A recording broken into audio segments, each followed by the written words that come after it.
a massive amount of level grinding has now been done. There's a lot more for me to do, but I have a party that's pretty damn good, I would say. At least 3 party members that are really good. Everybody else still needs a little catch up. Let's talk about it a little bit. We have Tidus with more than max HP. Everybody else is maxed out on HP except for Kimahri, and then MP is mostly maxed out except for Rikku. They have the most work to do still, though. The reason that Tidus has more than that is because I gave him the Genji shield. I crafted that one myself out of a Tetris shield. It became the Genji shield when I put the break HP limit on there. I also gave him auto haste because he's the main character. I feel like I should focus on him first.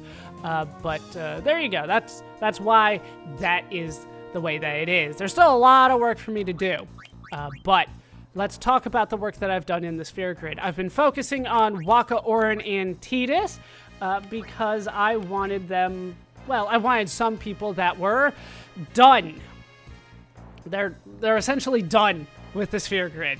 There's more work I need to do, don't get me wrong. I still need to, for instance, put these luck nodes, fill these in with fortune spheres. Fortune spheres, they're difficult to get, so I have not done that yet, but that still needs to be done. Also need to fill in a lot of these blank nodes here. In terms of the clears, I could still do that, but that seems like a 3rd tier of stuff for me to do, and that's not always the way that I need to go with it. We'll talk about that in a little bit. Actually, let's talk about it now, because really, stats, they're not necessary. I don't need to clear everywhere in order to max out stats. Why? Well, let's take a look at Wakka. His stats right now are insane. 255 is max for all these stats. So at 202 strength, he's pretty close to maxing out his strength. I don't need to start clearing things out in order to max out his strength. He'll get there pretty soon. The point really to doing all the clear spheres and re-upping them with better spheres is to increase your HP. That's the main reason. We could say it's to increase your MP too, but if we're being honest, you just need it for the HP. It's not something that I necessarily need to do. There's other ways for me to play than to just try to get as much HP as possible. Maybe I'll show it off at some point, but really I'm not going to need that. But Wakka is essentially done outside of his the clear spheres, the blank nodes, and the fortune spheres, because I'm out of those. Yeah. He's done everything. He's done it all. He is good. His stats are incredible. 202 strength, 160 defense, 152 magic, 133 magic defense. He's actually got the most magic. His strength's actually a little bit on the low side, but there are some differences. Most of them are due to the innate differences in our characters, and they kind of just never go away. But we're talking about minuscule changes here. We're talking about maybe 1 or 2% between the characters. His agility is 181. That's pretty fast. His luck is 20. There's not too many ways to increase your luck, so that number's always going to stay low. His evasion's 129, which is really nice. His accuracy is 95, which is the highest in the party, so he's good. In terms of what he can do everything. He can do triple foul, he can do full break, he can do nab gill, he can do quick hit. We'll look over some of the ones that I have not talked about before when we're done looking at the sphere grid. In terms of his specials, he can do all of them. The newest one here is Quick Pocket. Use items fast. Hooray. You can also Pilfer Gill, Double Cast, Copycat, and Bribe. Those are really nice. Provoke, also useful to some extent. In terms of the white magic, yeah, I had nothing more to say. In terms of the white magic, he's got all of it. The new one here is Auto Life. Auto Life is not as good as it necessarily sounds. Basically, if you cast it on yourself and then you die, you come back once. It's not always going to let you come back. It's not permanent like it was at the end of the game when we went through the normal playthrough, when we were fighting the Aeons and Yevon, and we just had auto life constantly on us. This version only works once. But it does work once. I mean, that's good. But after seeing what it could be, it's a little disheartening. Just a little bit. But it'll bring you back to life once automatically. So if the whole party dies, you can bring one person back, and it'll be great. It'll work. Hooray! There's that. In terms of his black magic, we have seen all of the black magic, so no real surprises here. Flare and Ultima, which he can double cast if he wants to. He can do that. It works nicely for him, but it does work. No, not yet. Well, sure. We're done with Wakka, so let's take a look at Auron. Auron's in the same position. He's in the same spot on the sphere grid, too. I put all the people that are done here. He's got everything. He's filled in everything. He's got the same spot. The same spots filled in as Wakka. He's also got a lot of the same empty spots, particularly with those luck nodes. We'll fill them in at some point. Let's talk about his stats. HP and MP, they're max. If I want to show off what their actual HP and their actual MP could be, I need to already have them equipped with break HP limit and break MP limit. They just show max here. I think that's kind of mean, but there you go.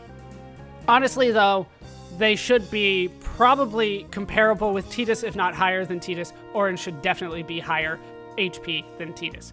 In terms of his strength, he's got the highest strength, 208. Once again, kind of negligible between the two of them, but technically his is the highest. His defense, also the highest, 165. Magic, lowest, 147.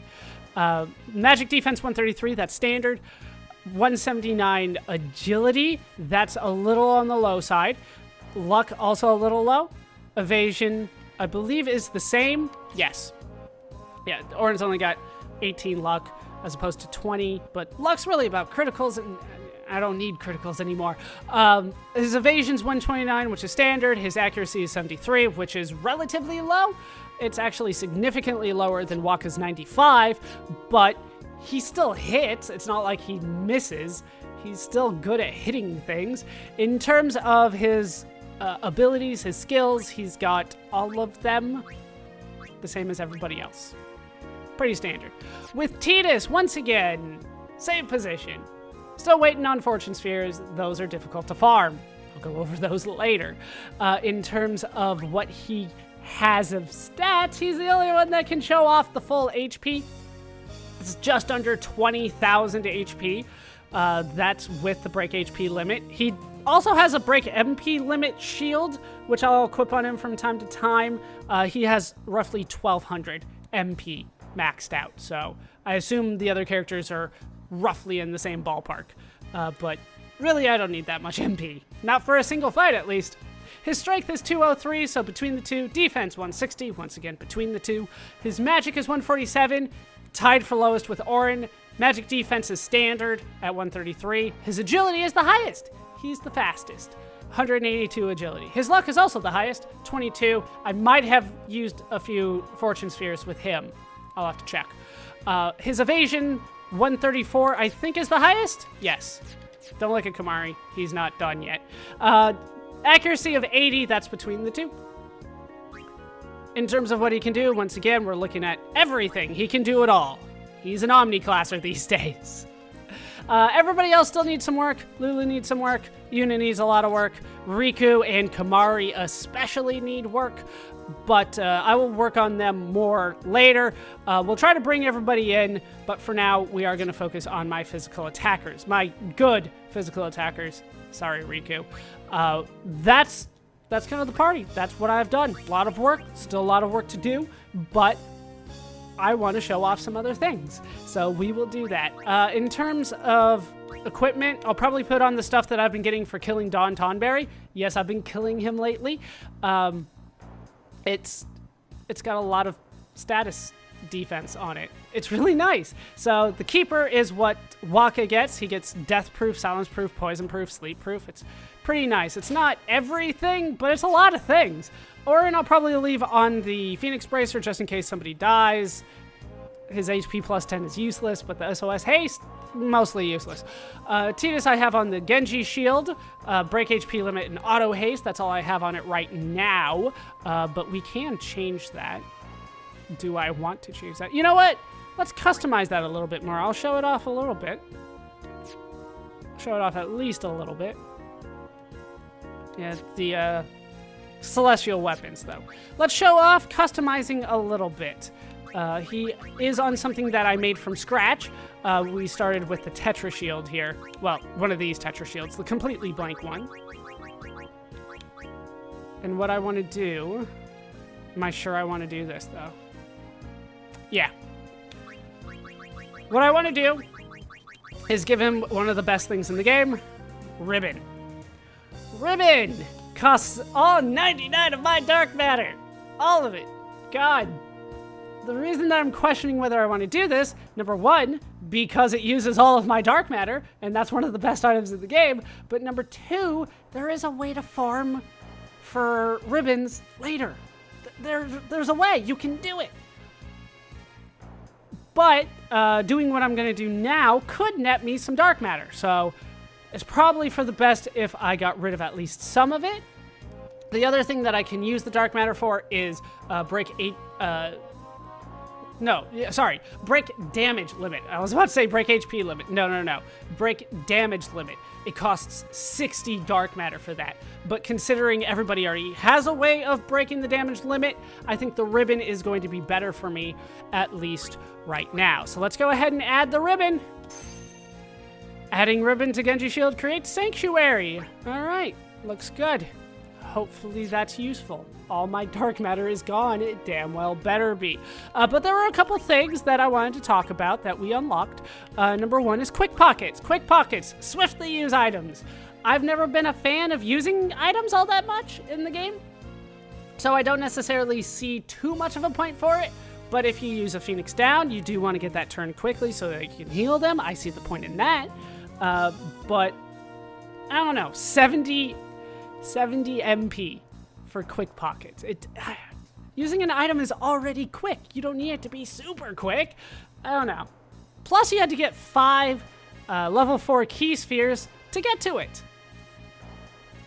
They hype it up a lot, and I don't know. I haven't seen it abused, right? I don't see why it should be this good compared to, let's say, Quick Hit, which is about half. It's about half the MP, and you do a physical attack and you get the turn more quickly. Nab Gil, you attack and steal at the same time. I believe that is new. That's different from Pilfer Gil, where you just steal. With the Nab, you also attack, which is really nice. I'll probably do that a lot because I want money. Auto Life, 97 MP. Target is automatically revived once when KO'd. This is one of the most expensive things that there is, and there's a reason for it. It feels a little bit like breaking the game, but if you're up against a really powerful enemy, sometimes this is what you need to do. But what are you gonna do? Everything else we've seen, so there you go. Those are the things that I wanted to talk about, particularly Quick Pockets. Like I said, I've never seen it abused the way that I've seen Quick Hit abused. It doesn't necessarily seem like the best thing in the game, and they kind of make it seem like it should be. Maybe I'm reading too much into this.